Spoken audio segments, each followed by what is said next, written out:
미국의 역사물을 아주 참 흥미롭게 저술한 작가로서 라이프리라고 하는 분이 있습니다. 이 작가가 쓴 책 가운데 우리나라 말 번역으로 된 믿거나 말거나라는 책이 있는데, 이 책 속에 보면 한 미국인에 대하여서 아주 흥미롭게 기술되어져 있는데, 스크린 보면서 제가 읽어보겠습니다. 그 미국인은 최초의 미국인 철학자였고, 그는 최초의 미국 대사였다. 그는 하모니카를 발명했으며, 그는 또한 가로등을 발명했고, 그는 최초의 정치 만화가였다. 그는 당대 최고의 수영 선수였으며, 그는 이동 순회 도서관을 처음으로 제도화했고, 그는 걸프 해류를 발견했고, 그는 피레침을 발명했으며, 그는 썸머타임을 최초로 도입한 사람이었다. 또한 그는 펜실베니아 주 지사를 4번이나 역임했고, 그는 우편을 통한 신문 배달 제도를 처음으로 도입했으며, 그는 미국 동북부 지역 태풍 경로를 처음으로 그려냈다. 그는 거리의 청소과를 처음으로 창설했으며 그의 수많은 업적을 남긴 인물이다. 그는 진실로 부지런했던 사람으로 벤자민 프랭클린이다. 정말 부지런한 사람이죠. 이 부지런하지 않았더라면, 그가 만약 게을렀더라면 이렇게 어마어마한 업적들이, 이러한 생산적인 일들을 만들어 일궈낸다는 것 아마 어려웠을 겁니다. 그래서 오늘 다룰 이 게으름이라고 하는 것은 바람직하지 않은 상태 정도가 아니라 성경에는 죄악 이렇게 가르쳐주고 있지요. 우리 신앙의 선배들은 초대교회와 중세기를 거쳐서 7가지 대표적인 큰 죄악을 정해놓고 매일같이 하루하루 이 죄악과 더불어 싸우면서 이기며 나갔는데, 교만, 질투, 또 어떤 분노, 그리고 오늘 다루게 될 게으름, 탐욕, 탐식, 정욕, 이렇게 정해놓고 그들이 믿음으로 승리하면서 살았습니다. 그러나 참 요즘 현대인들, 이 벤자민 프랭클린의 성도의 어떤 삶 수준, 이런 정도는 아닐지라도 얼마나 우리가 정신없이 분주하고 바쁘게 참 여러분 성실하게 살아가고 있는지 모릅니다. 그래서 요즘 현대인들에게 게으름이라고 하는 그 용어가 적합하지 않을 정도예요. 만약 우리가 회사를 다니면서 게으름을 피우고 거드름을 피우면서 회사를 다닌다면 당장 해고되고 말 겁니다.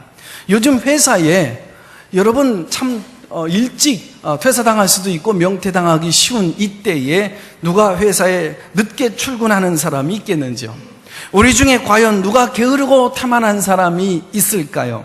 게으름과 태만은 현대인들에게 맞지 않는 용어인 것 같아요.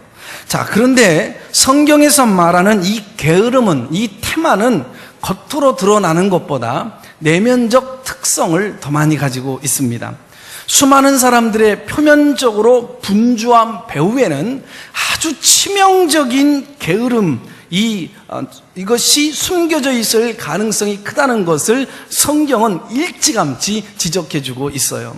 겉으로 볼 때는 굉장히 열심히 합니다. 굉장히 부지런해요. 바쁘게 움직이는 것 같지만 내면적으로는 게으름을 피우며 요령으로 살아가는 사람들이 의외로 많다는 것을 부인할 수 없는 현실입니다. 오늘은 이 게으름이라고 하는 이 단어, 이 과제, 문제를 우리가 다루게 되어지면서 성경은 얼마나 정확하게 이 게으름, 태만, 이 나태라고 하는 이 문제의 본질이 무엇인가를 적나라하게 이렇게 설명해 주고 있습니다. 자, 게으름이라고 하는 이 영어 단어가 슬로스라고 하는 말에서 나오게 되어졌는데, 중남미 지역에 서식하는 동물 이름에서 나온 겁니다. 자, 사진을 보면 이 동물은 나무에 거꾸로 매달려 거의 움직이지 않고 빈둥거리면서 최소한만 움직이면서 사는 늘보입니다. 이것이 성경에서 말하는 게으름의 이 내면적인 특성이에요. 그러니까 게으름은 뭐냐면 적극적으로 최선을 다하지 않는 권태적 신앙생활이요, 영혼의 빈둥거림이라고 말할 수 있는 거죠. 그래서 기독교 초기부터 이 게으름을 한마디로 영혼의 중병 걸린 것, 이렇게 규정을 해버렸어요. 게으름은 겉으로 잘 나타나지 않는 숨은 죄성이라는 것입니다. 외형적으로 볼 땐 과연 이 시대에 게으른 사람이 있을까? 하지만 내면적으로 볼 땐 우리가 모두가 성경이 말하는 그 모습을 그대로 지니고 있다는 얘기죠. 그래서 오늘 이 게으름을 공부하면서 우리 모두가 쉽게 공감할 수 있도록 하기 위해서 이제 우리말로 4가지 무자로 이렇게 그 특성을 정리해 보았어요. 자, 그 영혼의 중병이라고 할 수 있는 이 게으름은 자, 우리 안에서 어떤 특성을 지니고 있는 걸까요? 나는 부지런히 살고 있습니다. 열심히 살고 있습니다. 나는 직장 생활의 삶의 어떤 터전에서 모든 생활에서 과연 나처럼 부지런하게 사는 사람이 있을까? 우리는 스스로 자신 있게 말할 수 있을런지는 모르지만 그러나 성경에서 말하는 이 게으름을 우리가 분석해 볼 때 아, 그랬구나. 나도 여기에 해당될 수 있구나. 공감되어질 수 있는 부분이죠. 자, 첫 번째 현상입니다. 같이 한번 따라서 해볼까요? 무관심. 자, 이 원래 헬라어에서는 이 게으름이라고 하는 이 단어를 아케디아라고 부릅니다.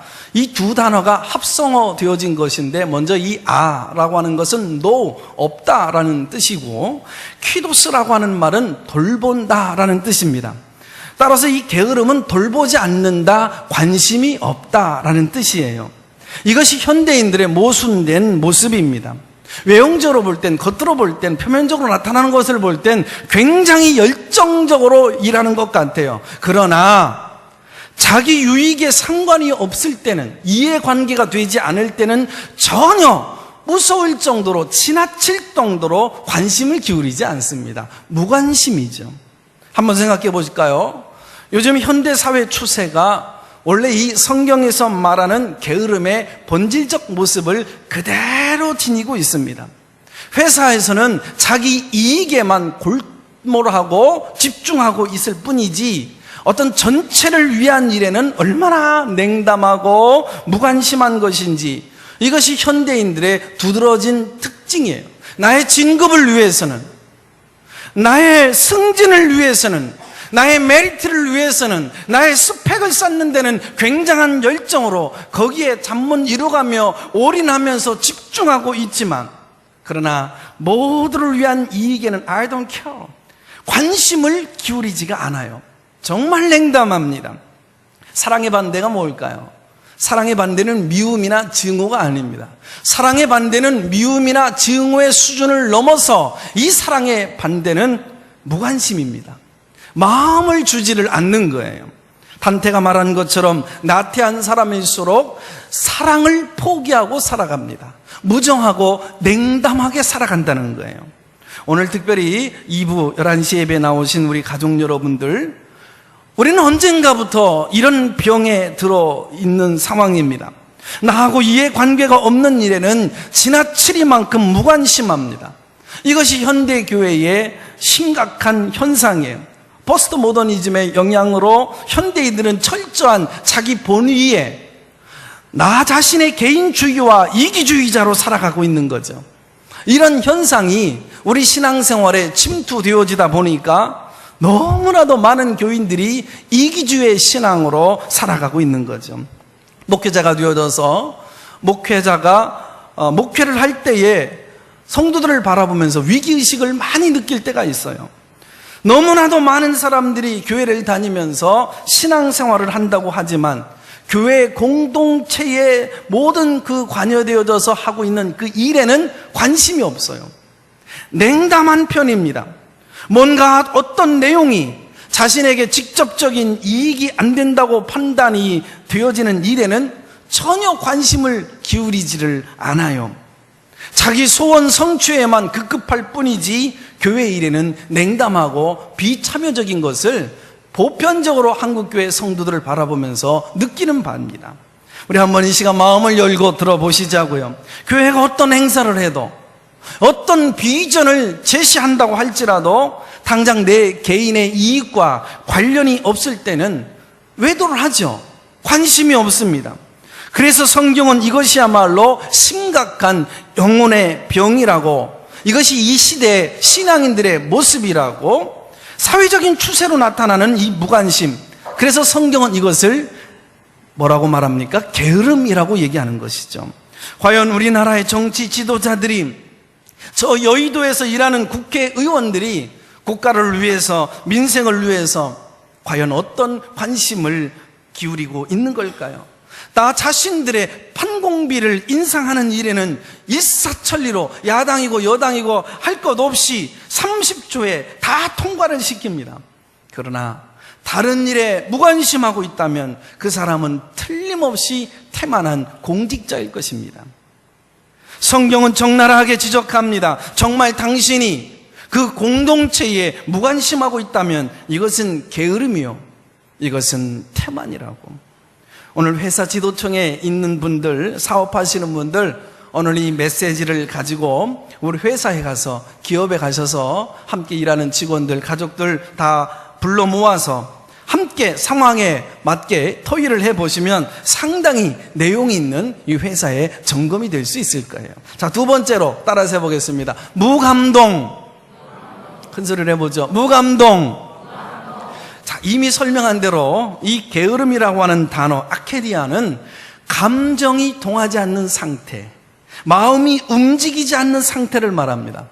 자, 영국의 문학가 세요즈는 이 게으름을 이렇게 정리를 했습니다. 아무것도 믿지 않고 신경 쓰지 않고 알려고 추구하지도 않고 간섭하지도 않고 즐기기 않고 사랑하지 않고 미워하지도 않고 위에서 살아야 할 그 무엇도 없고 또 죽어야 할 만한 어떤 이유도 없기 때문에 그저 살아가는 죄다. 이처럼 영혼이 병든 사람일수록 어떤 일에도 반응이 없어요. 감동을 받지 않아요. 흥분하지를 않아요. 기뻐하지를 않아요. 감격하는 일이 없다는 겁니다. 사랑하는 가족 여러분, 오늘 저의 간곡한 호소에 귀를 기울여 볼 수 있기를 바랍니다. 현대인들에게 가장 무서운 병이 뭐냐? 마음이 움직이지를 않아요. 감동을 받지를 않아요. 여러분, 반응이 없어요. 이것은 성경의 병이라고 지적합니다. 누가 아픈 얘기를 하면 같이 아파할 줄을 알고, 누가 슬픈 일을 당하면 함께 울 줄을 알아야 되죠. 누가 경사가 났습니다, 기쁜 일이 났습니다, 그러면 기뻐해주고 여러분 박수 쳐주고 축복해 줘야 하는데 현대인들은 아무런 반응이 없어요. 이게 현대인들만의 문제가 아니라 인간의 근본적인 죄성입니다. 예수님은 벌써 2000년 전에 그 예수님의 비유 설교 중에서 장터에서 놀이하는 그 놀이게임 얘기를 하시면서 아이들이 한켠에서 피리를 불고 노래를 부르는데도 춤을 추지 아니하며, 또 한켠에서는 아이들이 장례식, 연극, 역할극을 하고 있는데도 불구하고 아이고 아이고 곡하는 소리를 내지 않는 사람들이 누구냐? 소위 지성인들, 배웠다고 하는 사람들, 이런 사람들일수록 감동 없이 산다고 예수님은 2000년 전에 지적해 주신 것입니다. 어느 순간부터 그 영혼이 병들었기 때문에 관심도 없는 거예요. 감동도 없이 살아가는 것입니다. 자, 부부 사이에도 보면은요, 사랑이 식어져 갈수록 아무리 최선을 다해서 배려하고 베풀어도요, 감동이 없어요. 요즘 우리나라는 워낙 모든 것이 빨리빨리 진행되어지다 보니까 요즘은 그렇잖아요. 여성 상위 시대, 여성 존중 시대, 여권 시대가 되어가지고 어떻게 보면은 바람직할 수도 있지만 어떻게 보면 남자들이 참 치근하고 참 안쓰럽게 보여져요. 올 3월 달이었죠. 우리 교회에서 이제 유아 세례를 이제 이렇게 집례하게 되어지면서 보니까 애를 안고 나오는 분들이 다 누구냐면 다 신랑들이에요. 남자분들이더구만요. 애를 다 안고 나오고 거기다가 와이프, 여성들이 들고 있는 가방까지도 남자들이 다 챙겨가지고 그렇게 들고 나오더라고요. 그러면 여자는 어떻게 하느냐? 뼈쪽 구두 신고 청청청청 하면서 걸어 나오더라고요. 여러분, 남편 힘들게 돈 벌어 오는 거잖아요. 사업이 그냥 됩니까? 그냥 게임하는 것처럼 술술술 쉽게 여러분 재미삼아 할 수도 없지만 그렇게 벌어지는 거 아니잖아요. 나이는 먹었어요. 이제는 모든 자신이 갖고 있는 그 정보력과 기술이 이제는 다 옛날 거예요. 젊은 사람들이 공부해서 새로운 정보를 가지고 기술을 가지고 들어왔기 때문에 나는 나이가 들어서 오히려 하급자예요. 근데 그 젊은 사람은 상급자예요. 참 그 굽신굽신 걸어가면서 힘겹게 직장 생활하면서 스트레스 받아가면서 일을 해갖고 왔는데 참 와이프 집안 살림하며 아이들 돌보느라 힘들 것 같아서 부인 하나 생각해가지고 선물 하나 사갖고 오면 감동해 줘야 되는 거 아닙니까? 근데 요즘 여자분들은 기가 좀 높고 때가 세갖고 사가지고 왔으면 어머 자기 최고야 하면서 그냥 그렇게 감동하고 반응할 줄 알아야 되는데 사왔어? 자기는 핸드폰 보고 아니면 TV 앞에 무궁화꽃이 피었습니다 보면서 사왔어? 저쪽에다 갖다 놔. 참 이거 감동할 줄을 몰라요. 일부 때 이게 설교를 했더니 누가 작은 말로 그래요. 목사님 안 사와요, 안 사와. 나 이럴 땐 참 어떻게 설교를 해야 되는지 모르겠어요. 여러분, 부모가 돈이 많아서 넉넉해서 여유가 있어서 쓸데없어서 자식에게 여러분 뭘 해주고 여러분 그렇게 지원해 주는 거 아니잖아요. 부모가 자식을 위해서 여러 가지로 생각하고 배려하고 심사숙고를 해서 뭔가를 해주면 자식의 입장에서는 그 참 잠 못 이루어가며 고생하시면서 눈물로 그렇게 해서 이루신 그 모든 그 결과물의 소중한 것을 자식에게 줄 때 아빠 고마워요, 참 엄마 고마워요 이러면 참 큰 감동이 되어지는데 너무나도 당연하게 생각하는 것, 이것이 우리 아이들의 영혼의 병입니다. 묻고 싶습니다. 왜 우리가 교회 생활을 해도 신앙생활에도 그 크신 하나님의 은혜와 사랑을 무한한 축복을 누리고 살아가면서도 왜 우리는 감사가 없고 감동이 없는 걸까요? 성령 충만한 없이 지식 본위로 살아가고 있기 때문에 그렇습니다. 영성이 없는 지식은 우리를 메마르게 만드는 거예요. 언제부터인가 우리 가슴이 강팍해지고 포악해져 가고 있지요. 우리 교우 여러분들이와 아픈 마음으로 여러분 눈물로 호소합니다. 작은 일에도 사소한 일에도 흥분할 줄 알고 감사할 줄 알며 감동이 있을 수 있기를 바랍니다. 명절 때가 되어지다 보면서 우리가 선물을 주기도 하고 받기도 하잖아요. 누가 선물을 주면 그걸 당연시해서 또 그러니 생각하고 별 감동도 없는데 고맙다라고 하는 말을 그렇게 하기가 어려운가요? 이 고맙다라고 하는 말은 택배를 하는 아저씨들한테만 던지고 있는 것 같아요. 간단한 문장이지만 그저 문자 하나라도 너무 고맙습니다, 너무 감사합니다, 서로 감동할 줄 알아야 되겠죠. 세 번째입니다. 이제 관심도 없죠, 감동도 없어요. 세 번째 어떤 현상으로 나타날까요? 따라서 해보겠습니다. 무행동. 게으른 사람일수록 자신은 움직이지 않냐고 다른 사람을 시키려고만 합니다. 잠언서 13장 4절, 게으른 사람은 마음으로만 원할 뿐 실행이 없고 행동이 없는 거예요. 잠언서 21장 25절에 보면 이것을 매우 아주 적나라하게 지적을 하고 있는데, 이 게으른 사람일수록 자기 손으로 어떤 일도 하지 않으려고 합니다. 게으름, 이 게으름이란 단순히 외형적 행동이 꿈튼 상대가 아니라 아예 행동으로 옮기지 않는 태만을 얘기하는 겁니다. 행하려고 하지 않아요. 남만 시키려고 하지 자신은 움직이려고 하지는 않아요. 그래서 요즘은 남자가 할 일이 따로 있고 여자가 할 일이 따로 있는 그런 시대가 아니잖아요. 예를 들어서 저를 중심으로 해서 우리가 좀 반성할 일이 뭐냐면, 우리 남자분들이 하루 종일 바깥에서 일을 하고 참 얼마나 수고하고 고생합니까? 그리고 집에 돌아와서 이제 소파에 앉아서 우리가 의자에 앉으면 피곤하니까, 그죠? 때로는 이제 신문도 보고 이제 물 한 잔도 마시고 그러잖아요. 앉으면 또 누우면 결국 우리 남자분들 일어나기가 쉽지 않죠. 그러니까 부인한테 여보 신문 좀 갖다 줘. 사실상 신문 가지러 가는데 뭐 두 발짝이나 더 옮깁니까? 그리고 또 물 한 잔 줘. 그런데 물도 내가 떠먹으면 되는데 그것도 역시 떠먹지를 않잖아요. 때로는 부인이 설거지를 하다가 물 달라고 남편이 하니까 준다고 해놓고는 이 설거지 골몰 하다 보면 이게 이제 깜빡 잊어버릴 수도 있잖아요. 그런데 뭐 하는 거야? 물 한 달, 뭐 컵 하나 달라고 이렇게 했는데, 아니 물 주는 게 뭐 도대체 시간이 1시간이나 지났다고, 도대체 물도 안 주고 뭐 하냐고, 아무것도 아닌 거 가지고 우리가 티격태격 할 때가 있잖아요.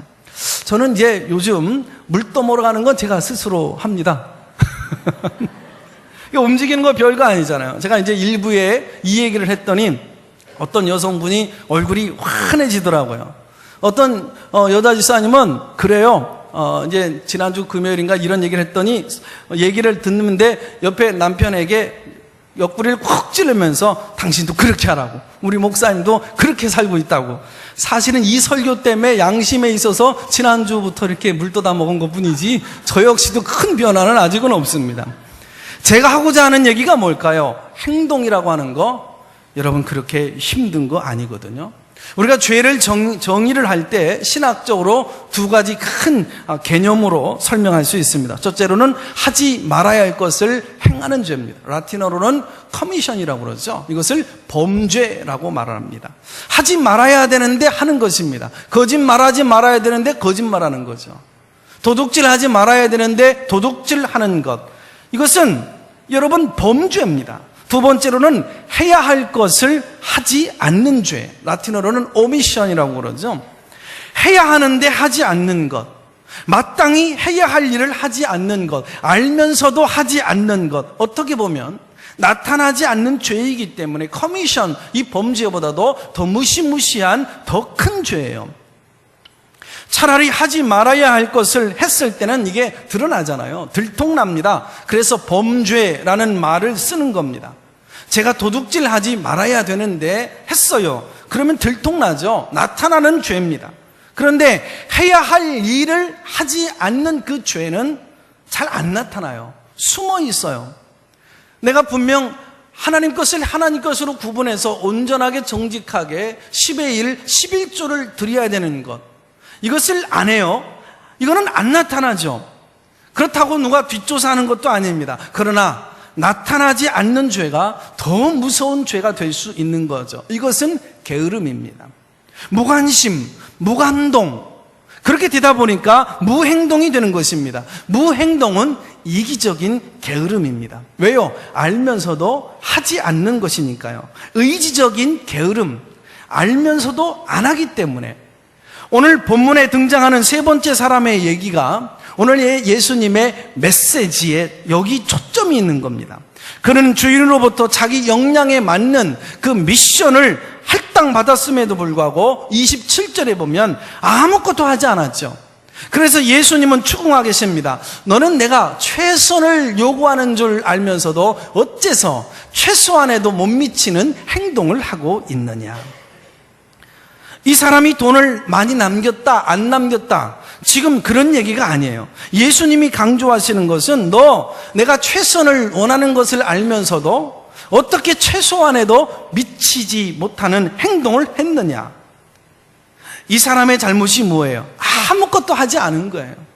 이것이 오늘날의 문제입니다. 신앙적으로는 영혼에 병에 해당되어지는 게으름, 이 게으름은요 하나님께 헌신을 하지 않는 죄예요. 교회는 다니면서도 주님을 위해서, 교회를 위해서, 공동체를 위해서 아무것도 하지 않는 죄입니다. 최소한의 최선도 하지 않는 것. 그래서 이 행동을 성경에서는 바로 태만죄라고 하는 거죠. 오늘 저는 이 설교를 준비하면서 나름대로 고민하면서 애절하게 기도했습니다. 주님, 오늘 이 설교가 단순히 가르치는 설교가 되지 않게 하시고 훈계하는 설교가 되지 않게 하여 주옵소서. 정말 우리 마음에 진심으로 공감이 되는 메시지가 될 수 있도록 설교하는 제 개인의 감정이 여기 섞이지 않게 하여 주옵소서. 정말 하나님의 말씀으로만 선포되어지게 하여 주옵소서. 그렇게 기도합니다. 저는 목사로서 위기의식을 느낄 때가 있어요. 과연 우리 아가페 교인들이 신앙생활을 하고 있는 걸까? 종교생활을 하고 있는 걸까? 오늘날 우리 한국 기독교가 소위 불교처럼 샤머니즘처럼 바뀌어가고 있다는 사실이에요. 주일날 와서 그래도 예배는 오전에 드리고 가야 마음이 평안한 거예요. 오전에 예배를 드리고 가지 않으면 하나님 앞에 혼꾸녕 날 것 같아. 벌을 받을 것 같아. 주일날 예배를 드리지 아니하면 내 자녀 문제, 직장 문제, 사업의 문제가 풀리지를 않을 것 같아. 주일날 예배를 드리지 아니하고 가면 내 얽히고 설킨 인생의 문제와 영적인 문제가 풀려지지 아니할 것 같아. 이것이 종교 생활이에요. 샤머니즘입니다. 저는 겁나요. 하나님, 우리 교인들 종교인들이 아니라 하나님을 사랑하고 주님을 위해서 사는 신앙인이 되게 하여 주시옵소서. 신앙적 게으름은 아무것도 하지 않는 거예요. 그래서 중세 신학자 토마스 아퀴나스는 게으름은 용서받기 힘든 뭐라고요? 대죄다. 오늘 본문 말씀의 마지막 부분이 뭡니까? 주님은 심판날에 이런 사람을 향하여 악하고 게으른 종이라고 호되게 책망합니다. 저는 오늘 이 아침에 간곡하게 호소합니다. 교우 여러분들이요, 저와 여러분은 둘 중에 하나를 분명히 선택하셔야 돼요. 주님은 한 사람을 향해서는 착하고 충성된 종이라 칭찬하셨고, 또 다른 한 사람을 향해서는 악하고 게으른 종아 책망하고 있어요.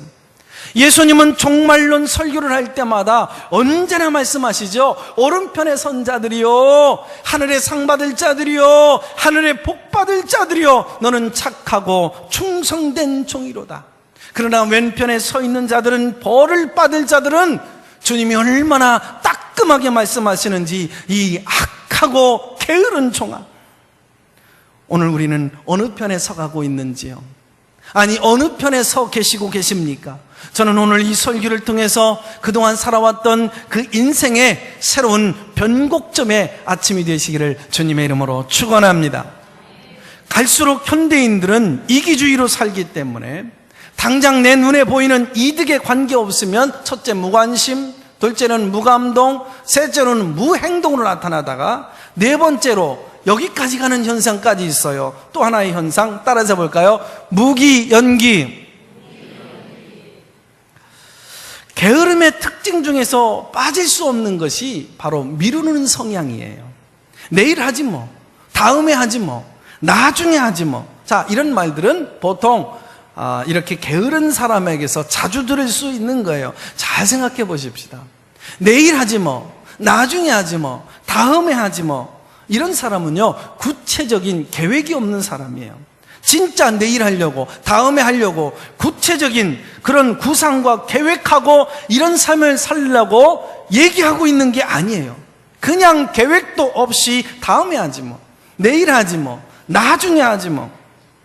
어떤 학자가 성경에서 가장 의미 있는 여러 단어들을 분석하면서 찾아보았습니다. 행복한 단어, 그리고 복된 단어, 그리고 가장 아픈 단어, 슬픈 단어, 그리고 가장 풍성한 감정이 많은 단어, 여러 단어를 찾다가 성경에서 나타난 가장 위험한 단어를 찾아보았습니다.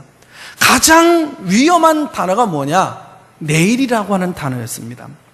그에 따르면 내일이라고 하는 단어는 꿈꾸는 자들의 꿈을 앗아가고 재능 있는 자들의 성공을 앗아가는 도둑이었던 거예요.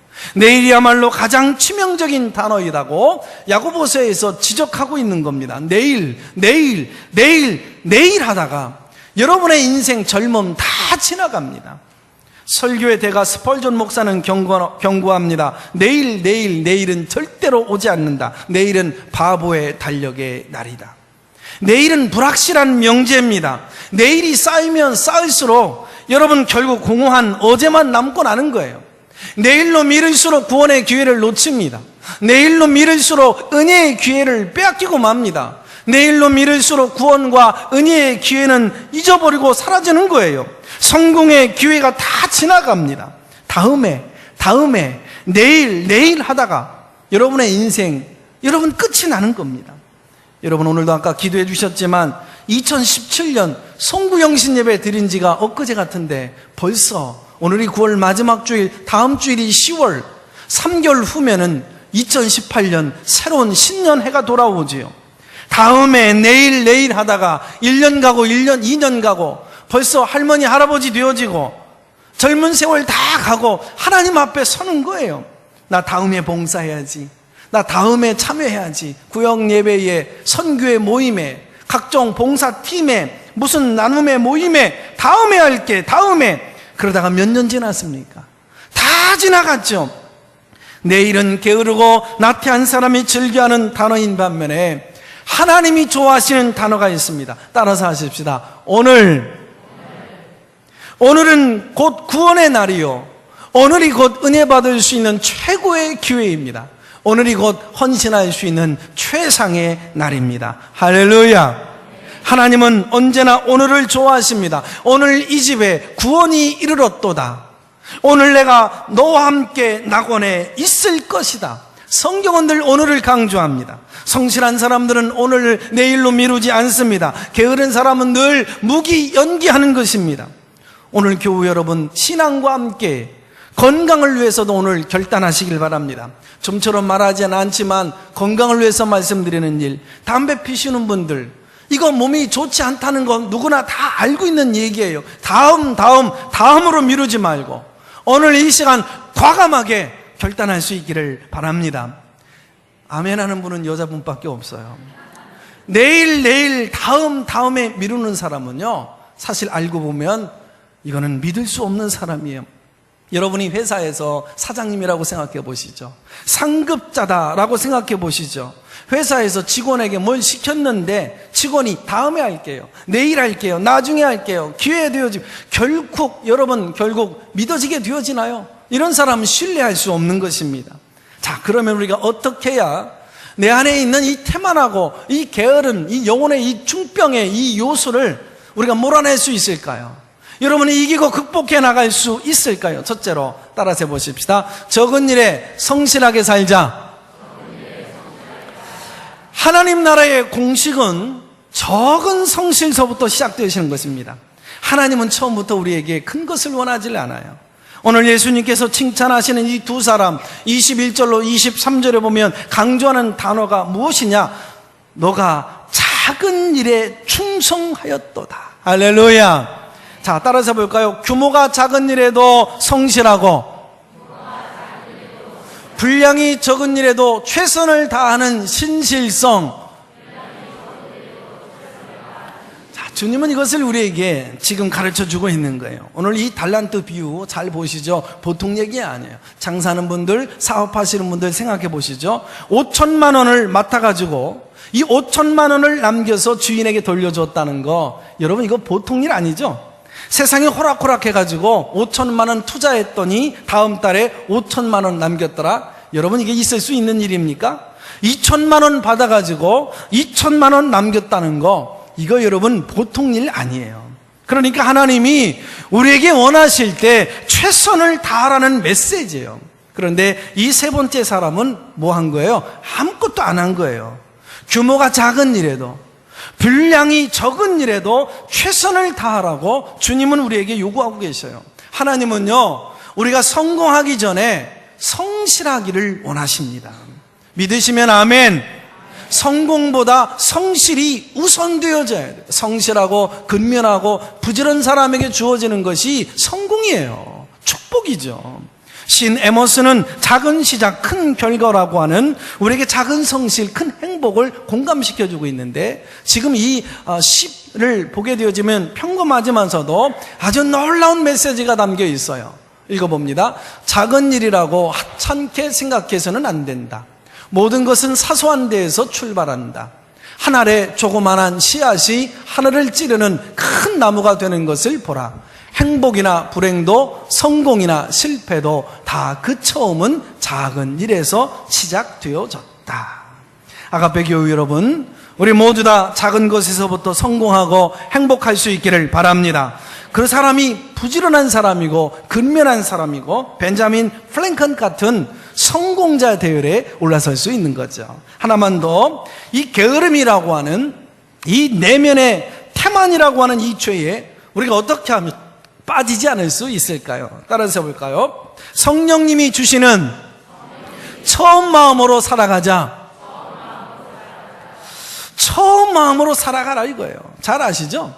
요한계시록 3장 4절 5절에 보면 처음 사랑, 처음 행위를 유지하며 회복하며 살라고 우리 주님이 간곡하게 호소하고 계시죠. 매튜 폭스라고 하는 신학자는 이 게으름의 처방이 무엇인지를 아주 실질적으로 잘 가르쳐주고 있어요. 한번 다 같이 읽어볼까요? 시작.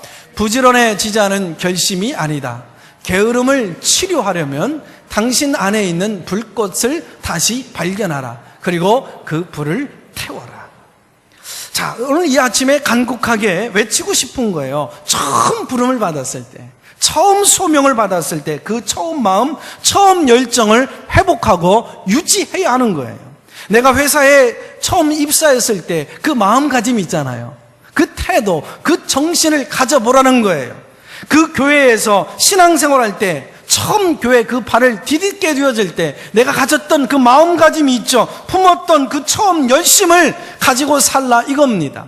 내가 처음에 신학교 소명을 받았을 때, 목회자로 부름을 받았을 때 그 처음 마음을 가지고 살라는 얘기입니다. 내가 교회에서 집사님, 권찰님 직분이라고 하는 직분을 받아서 처음 들었을 때, 내가 권사 취임을 받았을 때 그 감사, 그 감격, 그 처음 가졌던 그 마음, 내가 안수 집사로 임직 받았을 때 그 순수했던 그 처음 마음가짐, 내가 장로 장립했을 때 처음 생각과 그 처음 각오와 그 결단, 교회를 개척했을 때 목사가 품었던 그 처음 열심, 그것을 유지하고 살면 우리 인생 절대로 태만하거나 나태하거나 게으름의 죄에 빠지지 않게 될 줄로 믿습니다. 내가 가난했을 때 품었던 그 처음 마음, 그 처음 마음을 품고 살면 교만해지지 않는 거예요. 늘 겸손을 유지하고 살 수 있는 거예요. 그래서 저는 오늘 저자신부터 각성하고 정신을 차려보려고 그럽니다. 예수님이 부활하시고 실패한 제자들 다 불러 모으시고 우리 원점에서 다시 한번 출발하자.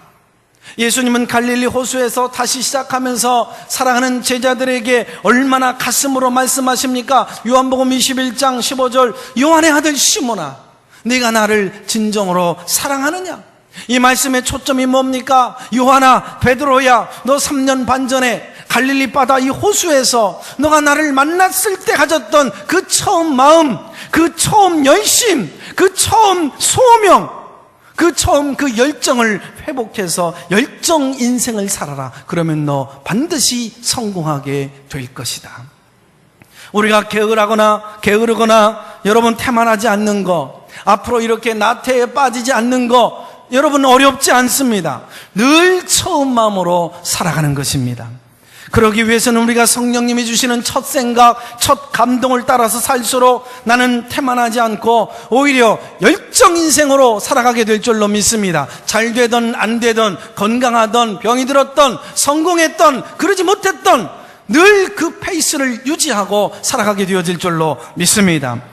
데살로니가전서 5장 19절, 성령을 소멸하지 말라. 성령님이 주시는 감동과 지시를 묵인하거나 기피하지 말라는 말씀이에요.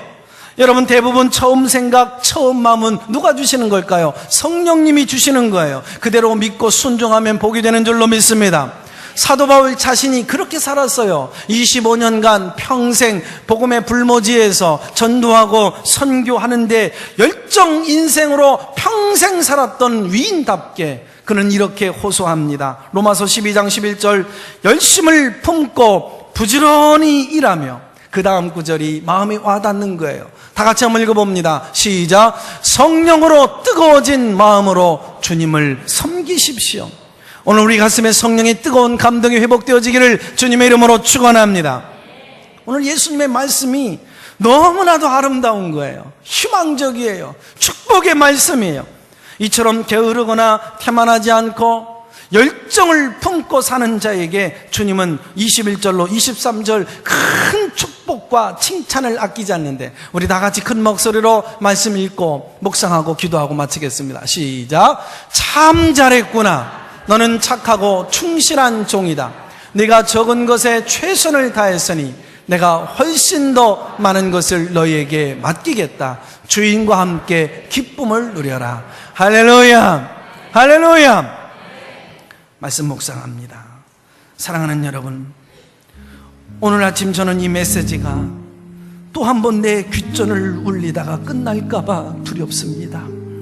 하나님, 이기적으로 사는 것이 아니라 이웃에게도 공동체에도 관심을 기울이는 근면하고 성실한 인생을 살겠습니다. 무감동, 무관심, 무행동으로 끊임없이 반복되어지는 태만 속에서 살 것이 아니라 오늘을 소중히 여기며 최선을 다하며 살겠습니다. 규모가 크지 않는 작은 일도, 분량이 많지 않은 적은 일에도 최선을 다하겠습니다. 처음 품었던 순수한 마음, 처음 가졌던 그 열정, 회사에 입사했을 때의 처음 마음, 처음 태도, 처음 각오, 처음 정신, 교회에서 신앙생활하면서 또 직분 받고 임직 맡으면서 내가 품었던 처음 마음과 처음 열심, 계속 근면하고 성실하게 살수록 주님의 칭찬받는 자가 되고 싶습니다. 착하고 충성된 종아, 참 잘했다. 너가 적은 일에 최선을 다했으니 내가 훨씬 더 많은 것을 너에게 맡겨주며 내가 너와 함께 기쁨을 누리겠다. 주님, 이 음성을 들으며 사는 행복한 승리자, 성공자들이 되게 하여 주옵소서. 우리 한번 이 시간 고백과 결단의 기도 우리 한번 1분만이라도 우리 함께 드리면서 나가겠습니다. 사랑의 주님, 고맙고 감사합니다. 오늘 이 시간 정말 다시 한번 이 말씀 내 가슴에 담을 수 있게 하여 주시옵소서. 오늘 행여나 내가 태만하고 하나님 게으른 영혼의 중병을 앓고 있는 자가 아닐런지요, 하나님 이기적으로 사는 것이 아니라 이웃에게도 공동체에도 관심을 기울이는 근면하고 성실한 인생을 살겠습니다. 이제 내게 주어진 일이 큰 일이든 적은 일이든 분량이 크든 규모가 크지 않든 어떤 작은 일에도 최선을 다하겠습니다. 처음 품었던 순수한 마음, 처음 가졌던 그 열정, 하나님 아버지 정말 그런 마음을 가지고 계속해서 근면하고 성실하게 살아 주님 앞에 인정받고 칭찬받는 자가 되고 싶습니다. 착하고 충성된 종아, 참 잘했다. 너가 적은 일에 최선을 다했으니 너에게 큰 것을 맡겨주고 너와 함께 기쁨을 누리겠다. 주여, 오늘 우리 모두가 우리 가족이 들을 수 있는 복된 주의 음성 되게 하여 주시옵소서. 이 시간 주님의 능력으로 우리 가운데 함께 하셔서 내 안에 있는 모든 그런 권태, 그리고 모든 그런 하나님 아버지여 나의 게으름, 태만들 예수님의 이름으로 명하노니 물러갈지어다. 모든 우울도 고독도 떠나갈지어다. 주님의 성령이 내 안에 충만하게 임하여 주시옵소서. 예수님의 이름으로 기도합니다.